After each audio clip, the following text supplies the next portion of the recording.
L'autre aspect sur lequel je bosse, c'est que ok, tu prends quelqu'un, tu lui passes ton business, tu peux plus virer la personne ou te tromper. Donc, comment est-ce que tu as sélectionné les personnes? Tu as parlé un petit peu du processus, mais je serais intéressé de savoir quelles questions tu as posées et quelle qualité est-ce que tu as cherché à trouver chez eux. Et puis un petit peu finalement, quel est le profil des gens avec qui tu as atterri? Est-ce que c'est des gens qui étaient déjà expérimentés dans le business web? Parce que là, les deux business, on ne les a pas détaillés, mais tu as mentionné qu'il y en avait un qui faisait 450 000 euros. Donc ça, c'était du chiffre d'affaires ou du bénéfice? On est quasiment sur du bénéfice. En fait, ce sont des business qui tournaient. Alors, c'est ce que j'ai expliqué. Ça, c'était aux meilleures années. Le problème, c'est que n'ayant plus le temps de m'en occuper, et ça, a complètement précipité ma décision de faire ça, c'est que forcément, les chiffres d'affaires étaient en train de diminuer. Et donc, forcément, quand je l'ai vu ça et que je voyais que j'avais pas le temps de m'y remettre, ça m'a donné l'élan pour me dire c'est maintenant qu'il faut que je le fasse et que je le transmette. Donc, voilà un petit peu le truc. Donc, du coup, tu avais le business d'apprentissage de langue et l'autre business, c'était plus sur l'entrepreneuriat, c'est ça? Exactement, c'est sur vraiment comment se lancer dans l'entrepreneuriat. On est vraiment là-dedans. Et, et celui-là est plus restreint, celui-là tournait autour des 100 000 euros par an à peu près. Pareil, toujours très confondu entre chiffre d'affaires et bénéfices parce que pour le coup, dans les deux, j'ai fait très très peu de pub en fait. Vraiment, j'ai quasiment jamais travaillé sur la pub, j'ai toujours travaillé sur le réseau et c'est vraiment ça en fait. D'ailleurs, c'est le réseau principalement qui a créé la grosse majorité des revenus et le travail un peu organique. Mais donc, pour répondre à ta question sur les profils, en fait, ce que j'ai fait, c'est que la première chose que je voulais dans la première étape, c'était tester des gens qui étaient capables de vendre. Ça, c'était la première chose. Et forcément, là, je l'ai vu immédiatement. La seconde, dans la deuxième partie, c'était tester des personnes qui avaient des profils experts. Parce que on appelle ça à tort infopreneuriat. Moi, la façon dont j'identifie, c'est de l'expertpreneuriat. C'est-à-dire qu'il y a autant l'expertise que l'expert qui compte. Et un expert, c'est quelqu'un qui a des concepts novateurs, des concepts uniques et des concepts qu'il est capable d'expliquer de façon sexy.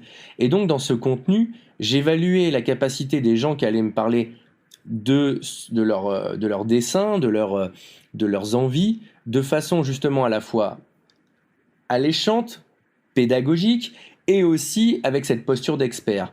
Et là, ça a été vraiment ce que j'ai recherché dans la deuxième partie, de voir des gens qui étaient capables de m'expliquer la façon dont eux allaient, par exemple, porter un concept novateur, quel allait être ce concept et comment ils me l'expliquaient à moi. Ça, c'était la deuxième partie. Dans la troisième, ça a vraiment été quelque chose autour de les challenger là, j'essayais plus de voir des profils qui allaient pouvoir, entre guillemets, collaborer avec moi. Quand je parle de collaborer avec moi, ça voulait juste dire que pendant la période de transition, parce que je sais, et d'ailleurs c'est en train de se passer, et que forcément ils se retournent régulièrement vers moi pour me dire Bertrand, ça on n'y a pas pensé, Bertrand il y a telle personne qui me pose telle question, où est-ce que ça se trouve, enfin il y a toute une période nécessairement un petit peu dans lesquelles les choses sont pas complètement encore segmentées. Là pour moi c'était très compliqué de me dire j'allais bosser avec quelqu'un avec qui ça passait pas du tout le courant. Quelqu'un tu vois qui m'aurait qui aurait été trop challengeant ou trop compliqué pour moi à gérer. Donc j'ai cherché des gens avec qui le courant passait, avec qui également on partageait les idées. Et il se trouve, et là pour le coup, c'est vraiment maintenant si je fais le bilan, c'est intéressant de voir ça. Mais les deux personnes qui ont terminé donc premier et deuxième de la première étape, ce sont ces personnes-là qui ont fini par prendre les deux business. Donc voilà, déjà c'était pas forcé, mais c'est comme ça que ça s'est passé. Et il se trouve que les deux sont des anciens clients à moi. Voilà, alors c'était ouvert à tout le monde, hein. Dans la shortlist de la fin, il y avait à chaque fois donc une personne qui a été un client et une personne que je connaissais pas. Il y avait un homme et une femme qui ont fini en shortlist. Enfin, tu vois, c'était vraiment très mixé.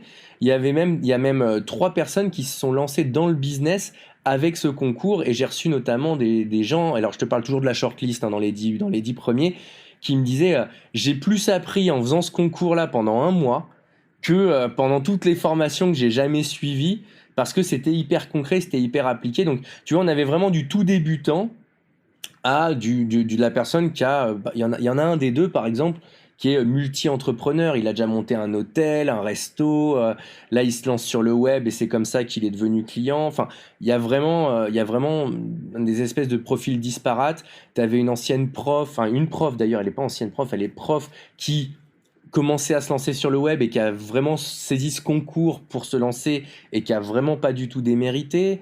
T'avais pareil un petit jeune, et là ça a été triste pour moi, mais c'était voilà qui, quand il a vu les coûts qu'allait engendrer la passation, parce qu'il y avait quand même quelques coûts, des coûts d'outils, des coûts même de formation de société, qui a pas pu aller plus loin. C'est-à-dire qu'il a vraiment fini dans la shortlist, il a tout envoyé dans la shortlist et il est terminé 10e, enfin il a même terminé 8 ou 7 ou 8e, mais il n'a pas pu passer à l'étape suivante parce que les conditions, c'était pas possible pour lui. Donc tu vois, on voit vraiment qu'il y avait un peu de tout, que ça a attiré les différents profils qu'on retrouve finalement dans les gens qui veulent se lancer sur le web, quoi. Et du coup, ça fait combien de temps à peu près que les gens ont pris le commande des opérations? Parce que le côté administratif, tu en as parlé, c'était récemment. Ça fait combien de temps qu'eux gèrent ça? Bah là, c'est très, très, très, très récent. C'est-à-dire que, en fait, la semaine dernière, j'ai donné le deuxième et la semaine d'avant, j'ai donné le premier. Donc, tu vois, on est vraiment dans. J'ai fait toute la passation. Alors, à nouveau, le hasard a voulu que les deux habitent en Suisse, près de Genève. Donc, bah, j'ai pris 2 semaines de, entre guillemets, vacances en Suisse, dans lesquelles la première semaine, on a bossé pendant 4-5 jours. Ben voilà, pour faire toutes les passations en même temps, c'est-à-dire administrative, technique, les outils, la stratégie marketing, etc. Et ensuite, j'ai répliqué le processus sur la deuxième semaine. Et donc là, ça vient juste d'être fait. Tu vois, là, les trucs sont en train de se relancer. Eux sont encore dans la fin. Ils sont dans la passation entre le côté technique, notamment réinstaller des tunnels de vente fonctionnels, et le côté marketing où on commence, voilà, il commence à reparler du fait que ça y est, c'est reparti, etc. On est vraiment au tout début. Donc, tu n'as pas encore tous les détails de comment ça va fonctionner, mais ouais, en fait, la principale préoccupation que j'aurais, parce qu'à la limite, le deal que tu as d'un point de vue financier est pas dégoûtant, surtout pour ce type de projet, c'est-à-dire que c'est compliqué de vendre un business d'information qui est basé sur toi avec un bon multiple, etc. Donc, au final, financièrement, si la personne arrive à bien développer, c'est intéressant. Par contre, tu prends vraiment un risque au niveau de l'individu qui est de dire je peux pas remplacer cette personne, quoi. Donc, tu veux pas te planter sur la personne que tu recrutes, ou en tout cas, tu peux pas changer d'avis. C'est ça, absolument. Après, c'est pour ça aussi quand je te disais que le côté symbolique du fait de dire c'est plus mon business, il est vraiment important pour me dire si demain ça fait 0, ce sera ok, c'est pas bien grave, tu vois. Après, ouais, j'ai pris quelques assurances quand même pour savoir si les business étaient toujours vivaces et dynamiques. La première, ben, c'est le concours, puisque pendant le concours, ce qui s'est passé, c'est qu'on a quand même vu des ventes, on a quand même vu des gens que ça a intéressé, que ça a drainé, etc. Il y a eu un nombre de prospects assez énorme, parce qu'il y avait quand même, alors les 1400 n'ont pas joué le jeu à fond, mais tu avais quand même 200 personnes qui ont ramené des leads et qui ont ramené des gens, donc ça a fait pas mal de ventes, donc ça a montré un petit peu le côté dynamique des deux business.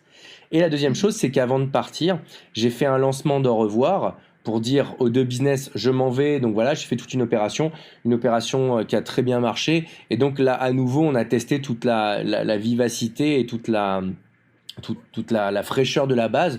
Donc ce sont des business qui, je sais, sont encore très actifs, qui ont encore beaucoup de choses à donner. Et les deux repreneurs ont beaucoup d'ambition, ils ont des projets assez clairs, etc. Donc on va dire que c'est comme un entrepreneur, c'est un risque qui est calculé, mais aussi comme n'importe quel entrepreneur et comme n'importe quel joueur, je suis prêt à perdre. C'est pas grave. Ça fait 0, ça fait 0. Ça aurait été une super aventure, et une super aventure qui me permettra d'en parler, ne serait-ce que ça. Si tu veux, les retours financiers liés au concours, j'en ai déjà plein. Avant même que eux fassent le moindre euro, j'ai déjà plein de retours financiers parce que ça m'a amené des contrats de marketing absolument extraordinaires. Parce que des gens ont vu passer l'opération et m'ont dit mais le coup de marketing, c'est un coup de marketing de génie et je veux bosser avec toi, et ça m'a amené des clients, des vrais clients VIP pour le coup, et rien que là-dessus, c'était intéressant à faire. Salut, c'est Stan, j'espère que vous avez apprécié cet extrait du podcast Marketing Mania. Bien sûr, vous pouvez retrouver l'ensemble des épisodes du podcast, y compris les instructions sur comment vous abonner sur l'application Apple Podcast ou sur votre téléphone Android, en vous rendant sur mon site à l'adresse marketingmania.fr/podcast. Je vous ai mis le lien dans la description de cette vidéo.